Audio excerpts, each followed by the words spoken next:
இருக்க எனக்கென்ன கவலை, எப்போதும் உன் பிள்ளை எனக்காய் உனக்கன்றோ கவலை. இயேசுவுக்கு பிரியமான அன்பு இறை உறவுகளே, நண்பர்களே, இதோ சிறப்பாக இந்த புதிய வாரத்தில் நான் உங்களை இந்த காணொளி மூலம் சந்திப்பதிலே மிகுந்த மகிழ்ச்சி. நம் ஆண்டவர் இயேசு கிறிஸ்து சிறப்பாக இந்த வாரத்தை ஒரு ஆசீர்வாதத்தின் வாரமாக, மகிழ்வின் வாரமாகவே கொடுக்கிறார். எனவே இந்த வாரத்தில் வரும் ஒவ்வொரு நாட்களுமே இறை பிரசன்னத்தோடு தொடங்கி இறைவனோடு இணைந்து பயணிக்க நாம் முடிவு எடுப்போம்.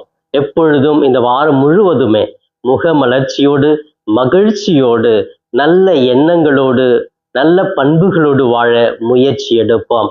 அப்பொழுது நாம் நிறைவுள்ளவர்களாகவே வாழ்வோம். பிரியமானவர்களே, சிறப்பாக இன்று நம்முடைய தாயாம் திரு அவை தூய்மை மிகு இயேசுவின் திருவுடல் திரு இரத்த பெருவிழாவை கொண்டாடுகிறது.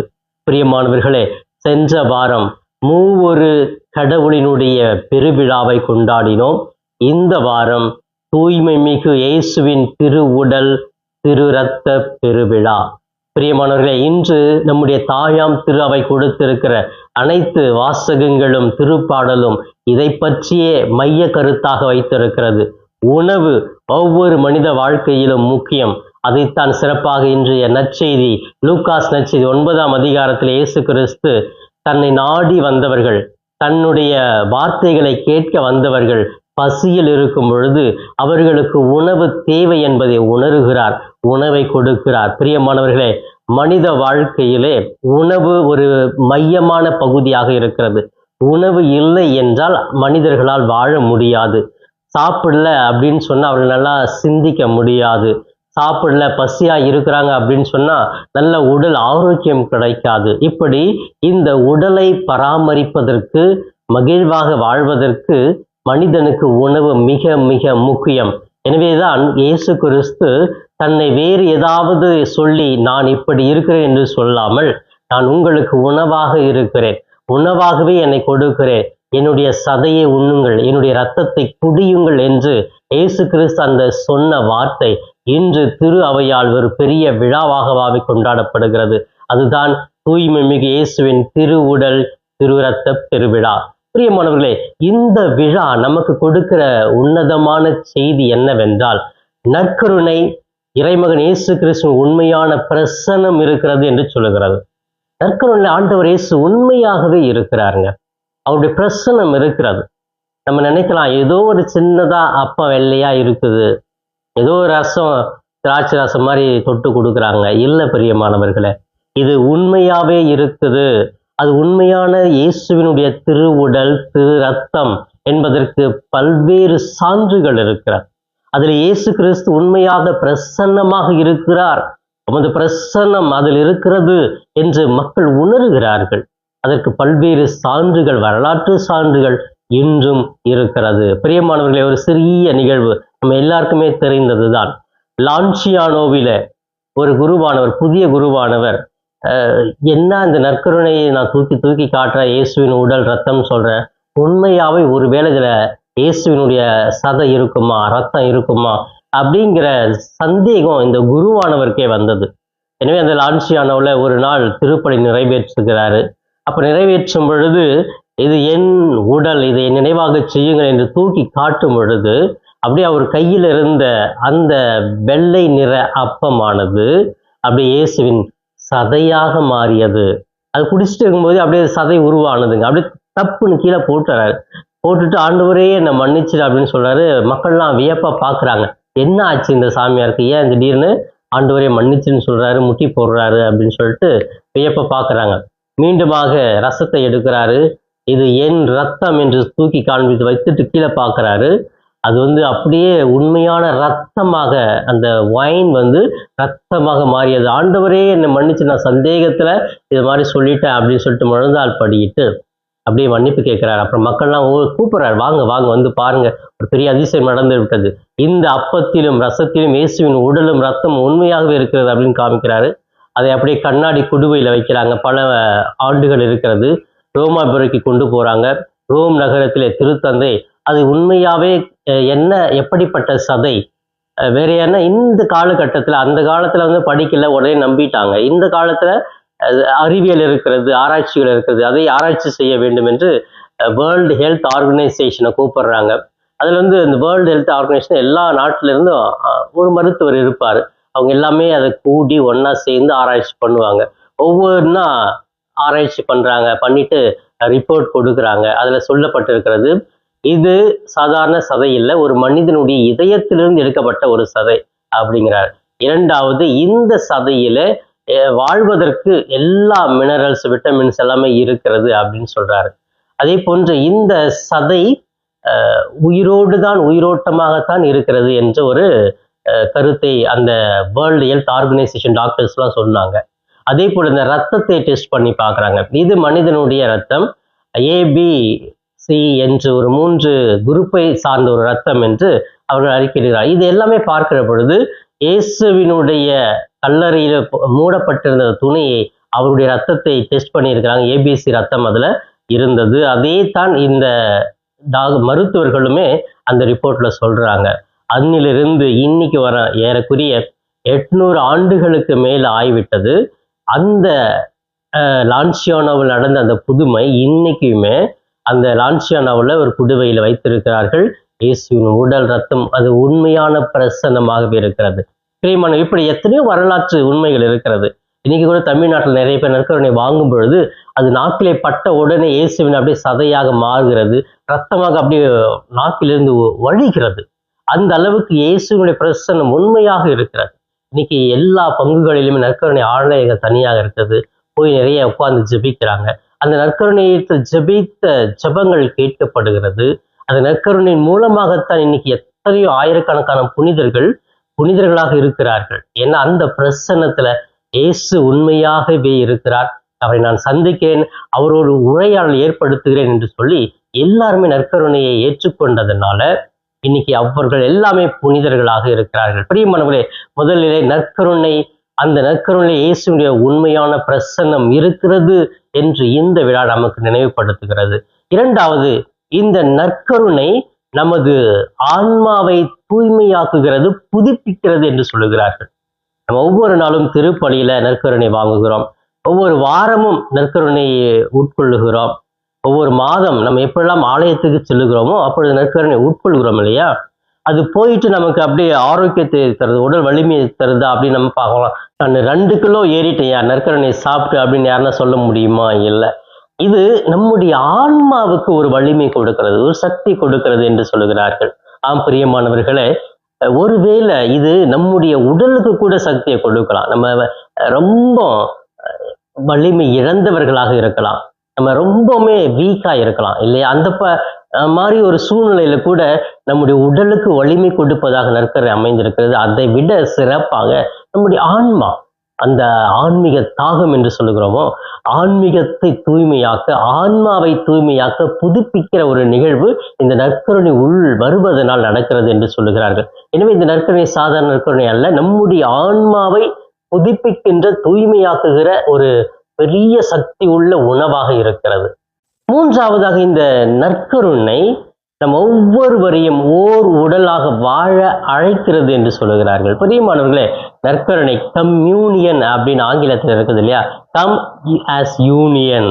அப்ப நம்ம எல்லாருமே ஒன்றாக சேர்த்து நாம் அனைவரும் ஓர் உடல் என்ற ஒரு உண்மையை இந்த நற்கருணை நமக்கு கொடுக்கிறது. அப்ப எல்லாருமே தொடக்கத்துல திருத்தூதர்கள்லாம் ஒன்றாக சேர்ந்து அந்த அப்பத்தை பெற்று உண்டார்கள் என்று சொல்லப்படுகிறது. அப்ப சேருகிற பொழுதுதான் இந்த நற்கருணையானது உடைக்கப்படுகிறது, இயேசுவின் உடலானது பகிர்ந்து கொள்ளப்படுகிறது. தனியா நம்ம ரூம்ல உட்கார்ந்துட்டு சாப்பிட முடியாது. நம்ம அனைவருமே ஓர் உடலாகவே இறைவனுடைய பிரசன்னத்திலே இருக்கிறோம்.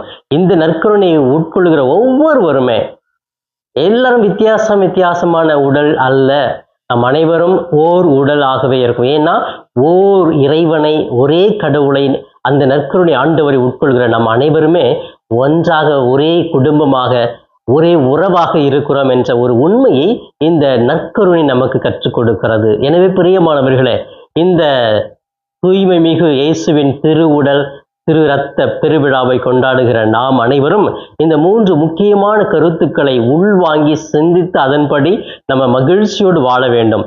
நற்கருணையிலே இறைவன் உயிருள்ள கடவுளாக பிரசன்னமாக இருக்கிறார். நற்கருணை நம்முடைய ஆன்மாவை தூய்மையாக்குகிறது, புதுப்பிக்கிறது. நற்கருணையினால் நாம் அனைவரும் ஓர் உடலாக, ஓர் இறை பிள்ளையாகவே வாழ்கிறோம் என்ற உணர்வை நாம் பெற்றுக்கொள்ள வேண்டும் என்று நமக்கு திரு அவையானது நல்ல சிந்தனையை கொடுக்கிறது. பிரியமானவர்களே, இன்றைய மன்னாவின் மூலமாக இன்று கொடுக்கப்பட்டிருக்கிற அனைத்து வாசகங்களுமே, முதல் வாசகம் சரி, 2ஆம் வாசகம் சரி, நற்செய்தியும் சரி, அனைத்தும் இந்த உணவை பற்றியே பேசுகிறது. தொடக்கத்திலே முதல் வாசகத்திலே தொடக்க நூலில் அழகாக சொல்லப்பட்டிருக்கிறது. சாலேம் அரசன் மெல்கிசேதேக் அப்பத்தையும் ரசத்தையும் கொண்டு வருகிறார். இதை நாம் தொடக்க நூல் 14ஆம் அதிகாரம் 18 20 முடிய முதல் வாசகமாக படிக்கிறோம். இதிலே அங்கு ஆபிரகாம் அதை பெற்றுக்கொள்ளுகிறார். பெற்றுக்கொண்டு அந்த அப்பத்தையும் ரசத்தையும் அனைவருக்குமே பகிர்ந்து கொடுக்கிறார். ஒரு ஷேரிங் இருக்குது பாருங்க. அப்ப அந்த தொடக்கத்திலேயே ஆபிரகாம் வாழ்ந்த நாட்களிலேயே கடவுள் இந்த அப்பத்தை ரசத்தை முன்னிலைப்படுத்தி இயேசு என்னுடைய மகன் இப்படி மாறப்போகிறார் என்று ஒரு மறைமுக செய்தியை தொடக்க நூலிலேயே நம்ம படிக்க பார்க்கிறோம். பிரியமான, அப்படி என்றால் பாருங்க, இயேசு நமக்கு உண்மையாகவே உணவாக வரப்போகிறார் என்பதற்கு இது ஒரு சான்றாக அமைகிறது. இதை தொடர்ந்து இன்றைய திருப்பாடல் கூட இதை அடிப்படையாக வைத்துத்தான் அமைந்திருக்கிறது. மெல்கிசேதேக்கின் முறைப்படி நீர் என்றென்றும் குருவே என்று திருப்பாடல் 110 படிக்கிறோம். பிரியமானவர்களே, மெல்கிசேதேக்கின் முறைப்படி நீர் என்றென்றும் குரு அப்படின்னா இந்த குரு தான் அந்த அப்பத்தை பிட்டு உடைத்து கொடுக்கக்கூடியவர், மக்களுக்கு பகிர்ந்து கொடுக்கக்கூடியவர், அது இயேசுவின் உடலாக இரத்தமாக மாற்றக்கூடியவர் என்ற ஒரு கருத்தை திருப்பாடல் 110 கூட அழகாக தெளிவாக சொல்லுகிறது. எனவே ஒரு குருவானவர் உருவாகிவிட்டார் என்றால் அவர் என்றென்றும் குருவாகவே இந்த நற்கருணையை மக்களுக்கு பகிர்ந்து கொடுப்பார் என்ற ஒரு கருத்தை முன்வைக்கிறது. இதை தொடர்ந்து வருவதுதான் இன்றைய 2ஆம் வாசகம். திருத்தூதர் பவுல் அழகாக சொல்லுகிறார். இயேசு இறப்பதற்கு முன்பாக அந்த ராவ் உணவு வேளையிலே அவர் தன்னுடைய சீடர்களை எல்லாம் ஒன்றாக அழைத்து அப்பத்தையும் ரசத்தையும் எடுத்து, இது என் உடல், இதை நினைவாக செய்யுங்கள், இது என்னுடைய இரத்தம், இந்த என்னுடைய நினைவாக செய்யுங்கள் என்று சொல்லி தன்னுடைய சீடர்களுக்கு நினைவுபடுத்தி சென்றார் என்றால் இது அன்றோடு முடிந்த ஒரு நிகழ்வு அல்ல.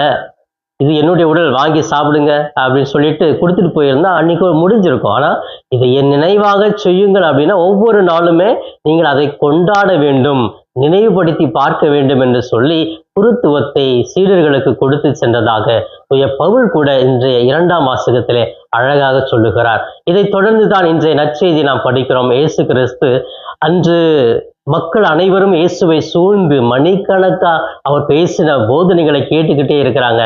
பசி, கொண்டு வந்த சாப்பாடுலாம் தீர்ந்துருச்சு, வீட்டுக்கு போக முடியாது, போற வழியில எல்லாம் மயங்கி விழுந்துருவாங்க, எப்படி போய் அவர்கள் சாப்பிடுவார்கள்? இதை உணர்கிறார். அவர்கள் மீது பரிவு கொண்டு இரக்கம் கொண்டு அவர்களுக்கு உணவு கொடுக்க வேண்டும் என்ற வாஞ்சையோடு, உங்ககிட்ட ஏதாவது உணவு இருக்கிறதா, கொண்டு வாருங்க அப்படின்னு கேட்கிறார். அது கொண்டு வந்ததை 5 அப்பங்களையும் 2 மீன் துண்டுகளையும் 5000 பேருக்கு பகிர்ந்து கொடுக்கிறார். பாருங்க பிரியமானவர்களே, அந்த உணவினுடைய முக்கியத்துவம் அந்த இடத்திலே கூறப்படுகிறது.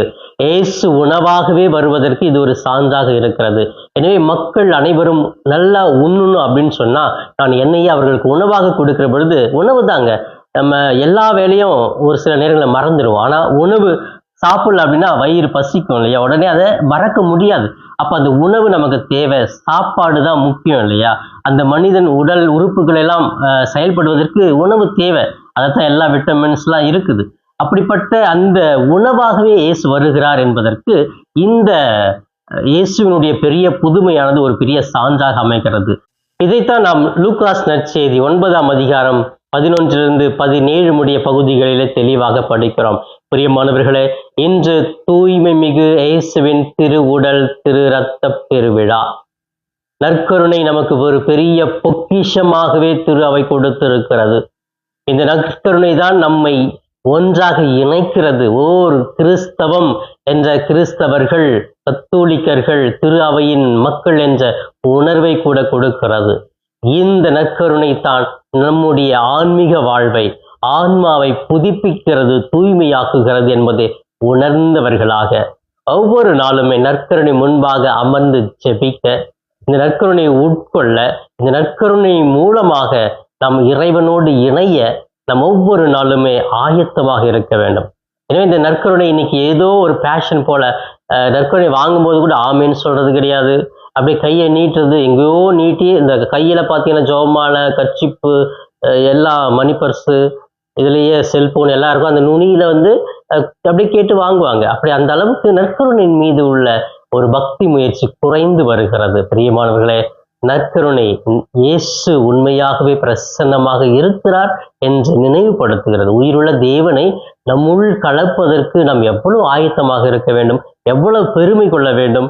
எனவே இந்த விழா கார்போஸ் கிறிஸ்தி அப்படின்னு ஆங்கிலத்தில் சொல்லுவோம். இந்த இயேசுவின் திரு உடல் திரு ரத்த பெருவிழாவை கொண்டாடுகிற நாம் அந்த உணவை உட்கொண்டு புனிதமான வாழ்வு, நல்ல வாழ்வு, எளிமையான வாழ்வு, உண்மையான வாழ்வு, நேர்மையான வாழ்வு, யதார்த்தமான வாழ்வு வாழ சிறப்பாக இன்று ஜெபிப்போம்.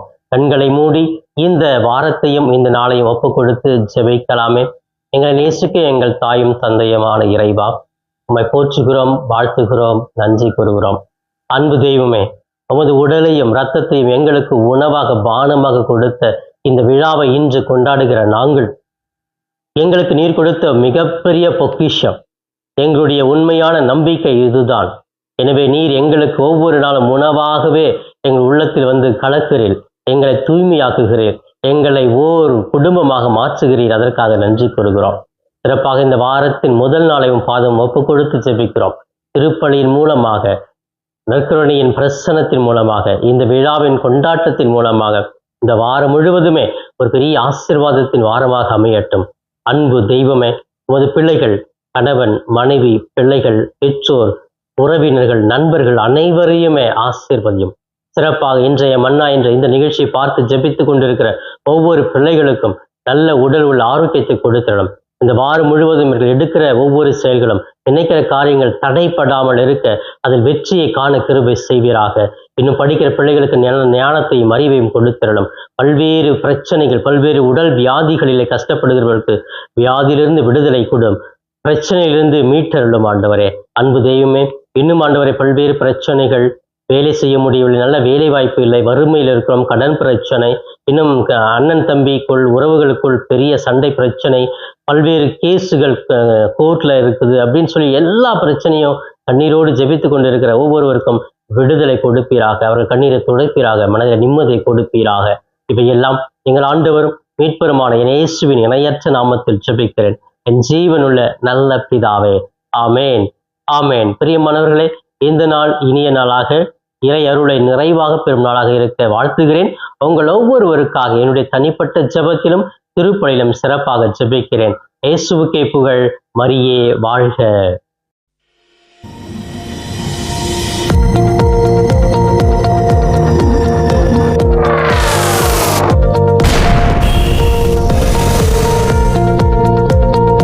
நண்பர்களே, இந்த காணொளியின் மூலமாக உங்களை சந்திப்பதில் மிகுந்த மகிழ்ச்சி.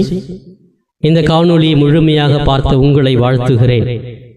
தொடர்ந்து ஃபாதர் தாஸ் கேப் யூடியூப் சேனலை பாருங்கள், ஜெபியுங்கள், இறைவன் மீது இருக்கிற நம்பிக்கையை ஆழப்படுத்துங்கள். உங்களுக்காக தொடர்ந்து ஜெபிக்கிறேன். இறை ஆசிர் என்றும் உங்களோடு இருக்கட்டும். இறைவனுடைய அமைதி உங்கள் உள்ளத்திலே குடிகொள்ளட்டும். உங்களுடைய குடும்பம் சமாதானத்தோடு வாழட்டும். நீங்கள் எடுக்கிற ஒவ்வொரு முயற்சிகளும் ஆசீர்வதிக்கப்பட நான் தொடர்ந்து ஜெபிக்கிறேன். தொடர்ந்து இந்த சேனல் ஃபாதர் தாஸ் கேப் யூடியூப் சேனலை சப்ஸ்கிரைப் செய்துவிட்டு தொடர்ந்து வருகிற ஒவ்வொரு காணொளியும் பார்த்து இந்த யூடியூப் சேனலை தாங்கும்படி உங்களை பாசத்தோடு கேட்டுக்கொள்கிறேன். நன்றி.